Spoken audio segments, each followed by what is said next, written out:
Hello दोस्तों, आज हम सुनेंगे सोमवार व्रत कथा। किसी नगर में एक धनी व्यापारी रहता था। दूर दूर तक उसका व्यापार फैला हुआ था। नगर के सभी लोग उस व्यापारी का सम्मान करते थे। इतना सब कुछ संपन्न होने के बाद भी वह व्यापारी बहुत दुखी था, क्योंकि उसका कोई पुत्र नहीं था, जिस कारण अपने मृत्यु के पश्चात व्यापार के उत्तराधिकारी की चिंता उसे हमेशा सताती रहती थी। पुत्र प्राप्ति की इच्छा से व्यापारी प्रत्येक सोमवार भगवान शिव की व्रत पूजा किया करता था और शाम के समय शिव मंदिर में जाकर शिव जी के सामने घी का दीपक जलाया करता था। उसकी भक्ति देखकर माँ पार्वती प्रसन्न हो गई और भगवान शिव से उस व्यापारी की मनोकामना पूर्ण करने का निवेदन किया। भगवान शिव बोले, इस संसार में सबको उसके कर्म के अनुसार फल की प्राप्ति होती है। जो प्राणी जैसा कर्म करते हैं उन्हें वैसा ही फल प्राप्त होता है। शिव जी द्वारा समझाने के बावजूद माँ पार्वती नहीं मानी और उस व्यापारी की मनोकामना पूर्ति हेतु वे शिव जी से बार बार अनुरोध करती रही। अंततः माता के आग्रह को देखकर भगवान भोलेनाथ को उस व्यापारी को पुत्र प्राप्ति का वरदान देना पड़ा। वरदान देने के पश्चात भोलेनाथ माँ पार्वती से बोले, आपके आग्रह पर मैंने पुत्र प्राप्ति का वरदान तो दे दिया, परंतु इसका यह पुत्र 16 वर्ष से अधिक समय तक जीवित नहीं रहेगा। उसी रात भगवान शिव उस व्यापारी के स्वप्न में आए और उसे पुत्र प्राप्ति का वरदान दिया और उसके पुत्र के 16 वर्ष तक जीवित रहने की भी बात बताई। भगवान शिव से व्यापारी को खुशी तो हुई, लेकिन पुत्र की अल्प आयु की चिंता ने उस खुशी को नष्ट कर दिया। व्यापारी पहले की तरह सोमवार के दिन भगवान शिव का विधिवत व्रत करता रहा। कुछ महीनों के बाद उसके घर एक अति सुंदर बालक ने जन्म लिया और घर में खुशियां ही खुशियां भर गईं। बहुत धूमधाम से पुत्र जन्म का समारोह मनाया गया, परंतु व्यापारी को पुत्र जन्म की अधिक खुशी नहीं हुई, क्योंकि उसे पुत्र की अल्प आयु के रहस्य का पता था। जब पुत्र 12 वर्ष का हुआ तो व्यापारी ने उसे उसके मामा के साथ पढ़ने के लिए वाराणसी भेज दिया। लड़का अपने मामा के साथ शिक्षा प्राप्ति हेतु चल दिया। रास्ते में जहाँ भी मामा भांजे विश्राम हेतु रुकते, वहीं यज्ञ करते और ब्राह्मणों को भोजन कराते। लंबी यात्रा के बाद मामा भांजे एक नगर में पहुंचे। उस दिन नगर के राजा की कन्या का विवाह था, जिस कारण पूरे नगर को सजाया गया था। निश्चित समय पर बारात आ गई, लेकिन वर की पिता अपने बेटे के एक आंख से काने होने के कारण बहुत चिंतित था। उसे भय था कि इस बात का पता चलने पर कहीं राजा विवाह से इनकार न कर दे, इससे उसकी बदनामी भी होगी। जब वर के पिता ने व्यापारी के पुत्र को देखा तो उसके मस्तिष्क में एक विचार आया। उसने सोचा, क्यों न इस लड़के को दूल्हा बनाकर राजकुमारी से विवाह करा दूं। विवाह के बाद इसको धन देकर विदा कर दूंगा और राजकुमारी को अपने नगर ले जाऊंगा। वर के पिता ने लड़के के मामा से इस संबंध में बात की।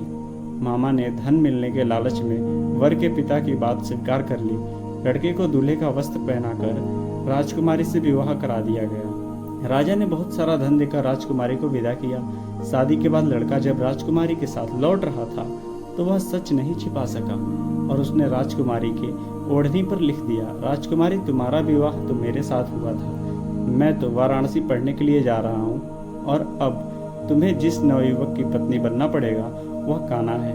जब राजकुमारी ने अपनी ओढ़नी पर लिखा हुआ पढ़ा तो उसने काने लड़के के साथ जाने से इनकार कर दिया। राजा को जब यह बात पता लगी तो उसने राजकुमारी को महल में ही रख लिया। उधर लड़का अपने मामा के साथ वाराणसी पहुंच गया और गुरुकुल में पढ़ना शुरू कर दिया। जब उसकी आयु 16 वर्ष की हुई तो उसने यज्ञ किया। यज्ञ के समाप्ति पर ब्राह्मणों को भोजन कराया और खूब अन्न वस्त्र दान किए। रात को वह अपने शयन कक्ष में सो गया। शिव के वरदान के अनुसार शयन अवस्था में ही उसके प्राण पखेरु उड़ गए। सूर्योदय पर मामा मृत भांजे को देखकर रोने पीटने लगा। आसपास के लोग भी एकत्र होकर दुख प्रकट करने लगे। लड़के के मामा के रोने विलाप करने के स्वर समीप से गुजरते हुए भगवान शिव और माता पार्वती जी ने भी सुनी।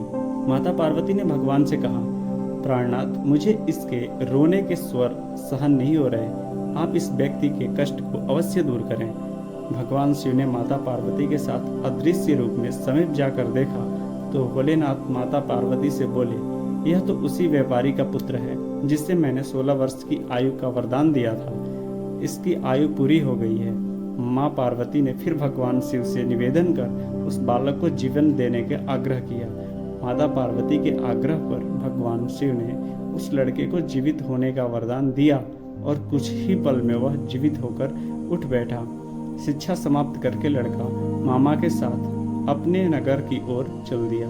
दोनों चलते हुए उसी नगर में पहुंचे जहां उसका विवाह हुआ था। उस नगर में भी यज्ञ का आयोजन किया। समीप से गुजरते हुए नगर के राजा ने यज्ञ का आयोजन देखा और उसने तुरंत ही लड़के और उसके मामा को पहचान लिया।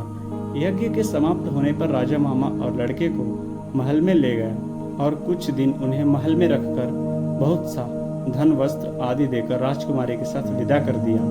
इधर भूखे प्यासे रहकर व्यापारी और उसकी पत्नी बेटे की प्रतीक्षा कर रहे थे। उन्होंने प्रतिज्ञा कर रखी थी कि यदि उन्हें अपने बेटे की मृत्यु का समाचार मिला तो दोनों अपने प्राण त्याग देंगे। परंतु जैसे ही उसने बेटे के जीवित वापस लौटने का समाचार सुना तो वह बहुत प्रसन्न हुआ। वह अपनी पत्नी और मित्रों के साथ नगर के द्वार पर पहुंचा। अपने बेटे के विवाह का समाचार सुनकर पुत्र वधू राजकुमारी को देखकर उसकी खुशी का ठिकाना न रहा। उसी रात भगवान शिव ने व्यापारी के स्वप्न में आकर कहा, हे श्रेष्ठी, मैंने तेरे सोमवार के व्रत करने और व्रत कथा सुनने से प्रसन्न होकर तेरे पुत्र को लंबी आयु प्रदान की है।